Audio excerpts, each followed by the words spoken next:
Hello, everyone, and thank you for joining me as always. And I'm just going to start off looking at a question, and it's very applicable. So, this question was on the Power of Prayer video, the latest one, and it's from at Salberg1.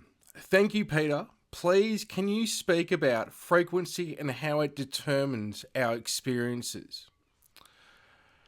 Now,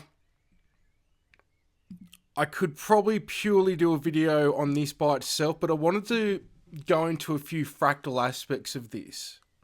That with the events and when I'm making contact and when I'm even in a space of my own contact occurring, depending, no matter if it is angelic or extraterrestrial or even a number of other things like fairies, nature spirits, what have you, because there's a whole conglomerate of different things that I'm interfacing with. It's important to come back to a space and a place within you where you're aware that you're aware. That place that I talk about where you are perceiving this reality and then you're witnessing that you're perceiving this reality. While also doing something that I get everyone here to do when we're doing workshops and events. I'd love it if we did it every 15, but sometimes the vibe's so good it doesn't matter. But 15, 30 minutes, at least every hour at the latest, is something that I refer to as heart breathing. So, heart math would call it heart focused breathing. It's a little bit different, but pretty much the same thing that's going on, which is where just putting your hand on the heart with the intention of just breathing in and out of the heart. And when you're doing that, you can even be thinking things like love, light, bliss, like a mantra. And also connecting it with the intention of what you're doing, in this case, contact. Because what it also does, not only for yourself as a recalibration, it's also good for the group as a group cohesive exercise to get everyone on a group cohesive level.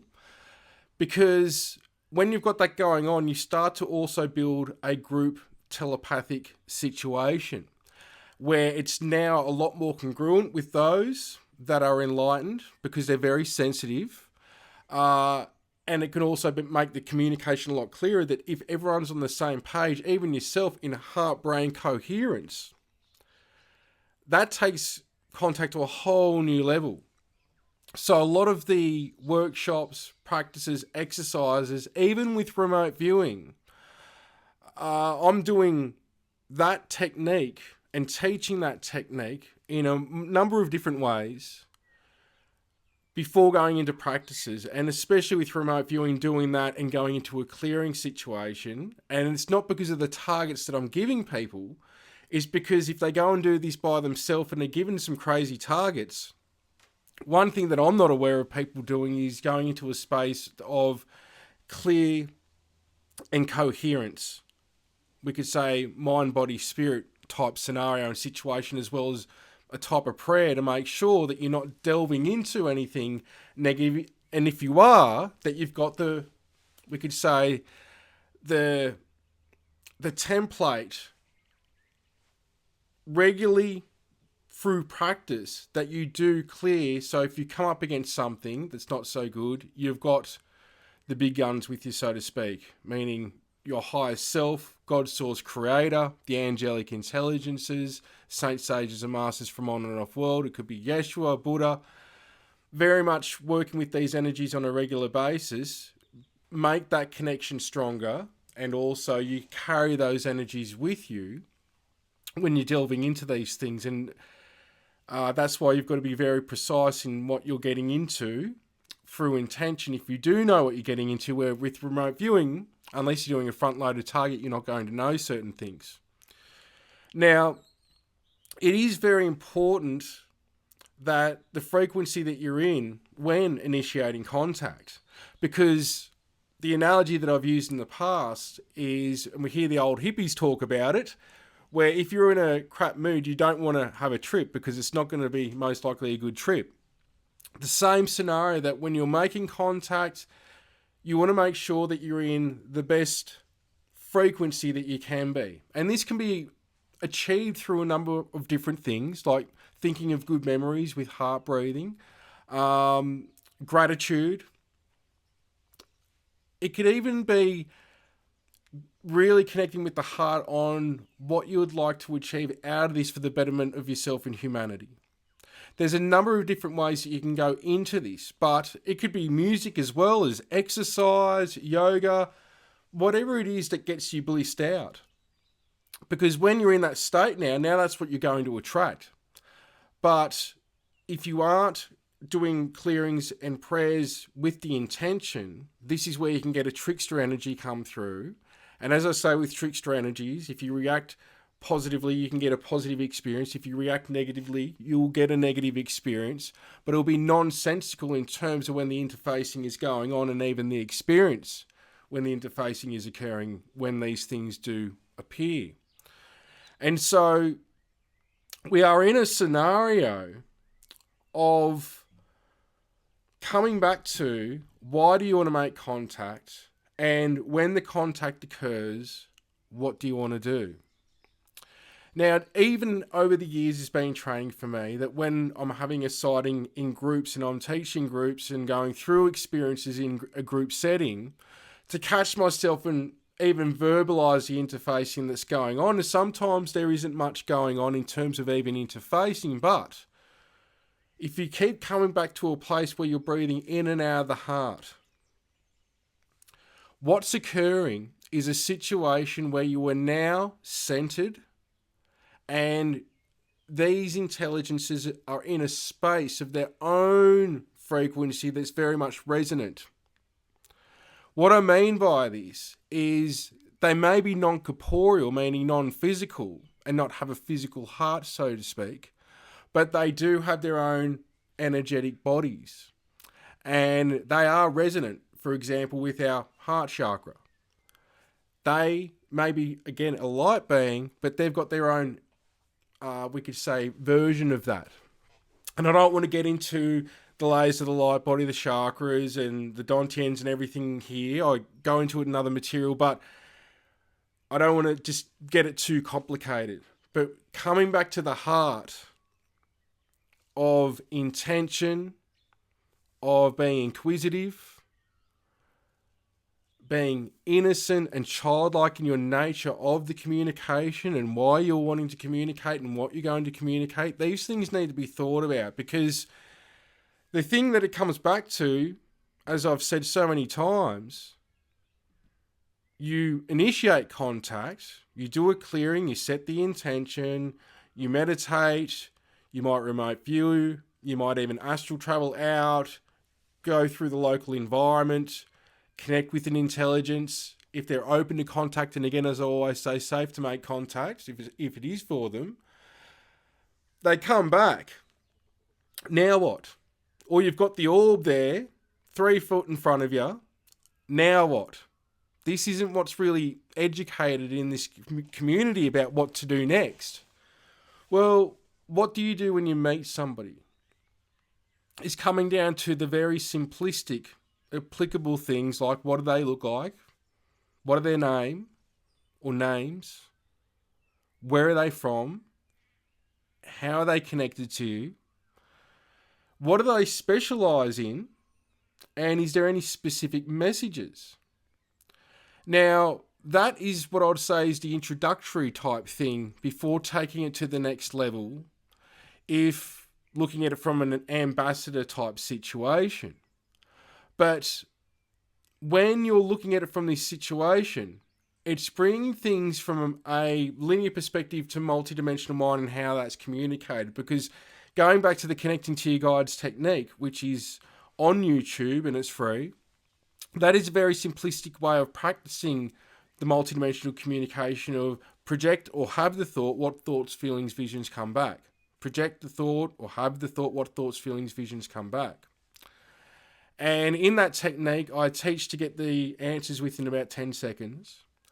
Because after that, you can start to make information up. Though when interfacing and even if looking at another intelligence or you're looking at an orb of light getting transmissions, there can be thoughts, feelings, visions all in sync with the information that's being transferred back. And then it gets to a point, instead of you projecting and they're projecting, so you're traversing space, time, and communications happening like that. Because what can happen is you can start to become in your own time envelope, where you're outside space and time where you are, but you're still there. It's like you're in your own bubble. What can happen is there can be a merging of consciousness that takes place. Now, some of these intelligences can even be projecting what they would like you to see from a vehicle that's nearby, that's in another frequency, that's completely somewhere else. They could even be completely non-corporeal, again, non-physical, and projecting a physical form. But when these things occur, most of the time you're not going to have a chance to react until after the fact. But if there is ever a time that you are startled, as I say, come into the heart, even put your hand on it and just start breathing into the heart and out of the heart.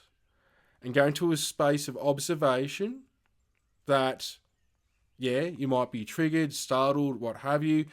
And even start thinking of love, joy, bliss, and it will start to subside. Because what's happening is you're doing something where you're getting the brain to work coherently with the heart. And again, I recommend Heart Math. They don't endorse me. I've got to say that. But I endorse them and definitely check out their work. But I've got many different ways that I apply what I call heart breathing, not the heart-focused breathing, and some spin-offs to where it's very applicable with making contact. So not only that, it comes down to, in your day-to-day life, with anything that you're doing, how's it helping you be a better person, be of service, and bring love and joy and bliss into your life? And that's because everything is brought into existence when we resonate with it. Now, there is also the architects, an aspect of the Elohim, our spirit guides and what have you, that are helping with our higher selves to orchestrate this experience, that there are trials and tribulations front in front. And then there's also the situation of free will. And because of that, crap happens sometimes. And what I say is to see it as an opportunity to grow and evolve and to rise above it. But to also be okay when you're not okay with certain situations as well. But it does come back to thinking about what's it like when you hang out with people that are uplifting you and you're uplifting each other and you're in a good, happy vibe. You want to be around that. You don't want to be around people that are putting each other down and there's control issues and feels like you're walking on eggshells and all these types of things. So these beings are very much the same. They don't want to be around lower vibratorial energies, whether it's extraterrestrial, interterrestrial, ultra-terrestrial, angelic intelligences. There is a difference with all these. And if anything, think about, and it's a very serious question, if they land right now, what are you going to do? Can you look at them in the eye and meet them as a fellow being? Or is it going to be another way for you? There's the approach with this, as I say, that not everything is love and light either. But what I'm hoping to do through these videos is for people to have things to ponder on that they may have not otherwise. Because there is situations with contact where sometimes no matter what you'd like to ask, what you'd like to do, it's not applicable. It's just the last thing on the mind of yourself when the contact occurs. It doesn't even matter to the beings that you're interfacing with. And over the years working with so many people, you realise that most people get to a point that the questions they once have, they don't have anymore. they're at a level of consciousness where all they've got to do is meditate and think about certain things, and the idea, epiphany concept, the packet of information of that which they're seeking just comes to them. And so this is where the surrendering aspect with contact is key. And it also comes down to the situation of shielding as well. Shielding is something that I include with the heart breathing technique, which is where when you're breathing in and out of the heart, you start to focus on that heart energy and you slowly expand it until you're in what I would describe as your orb of light. Now, this is done for a number of reasons: to keep our energies up, to keep us shielded again from any low vibratorial energies, psychic influencing, or energies coming in that aren't in line with what you're doing. And also, what you're doing is you're in effect, though I believe everyone's got their orb of light that's got their Merkaba in it and all the templates and the layers of the light body, what have you. But when you're working with it, you're creating a situation like a tulpa, which is created from consciousness. You're actually strengthening your connection with your orb of light each time you're working with it through intention. And a lot of these influences and energies, positive or negative, see you as light. They don't see you how you're seeing beings here right now in this physical reality. And that's why sometimes they'll come through at 3 a.m. and what have you, and that's another whole video there. But what I'd like to leave you with is just a quick shielding technique as well as heart breathing technique that you can go in and out of when making contact, when you go to get in the car and go somewhere, when you're interfacing with people. And again, just use it if you feel you need to, and as food for thought, all this is, okay? And so just connect with the heart space and just breathe into the heart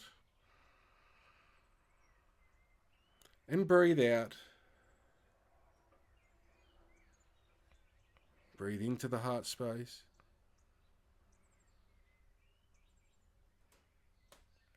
Out and relax.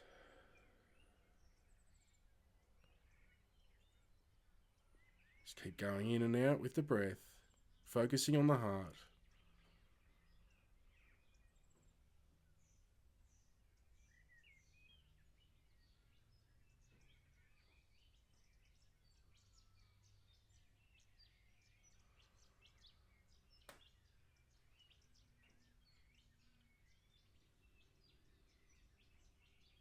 From this space, just connect with the heart energy.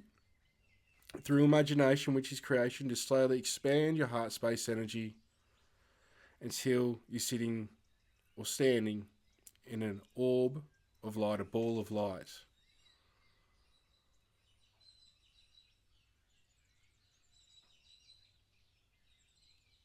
And when you're ready, just move your fingers, your toes, come back to the body. And it's as simple as that. So we'll leave it there. And thank you for watching, everyone.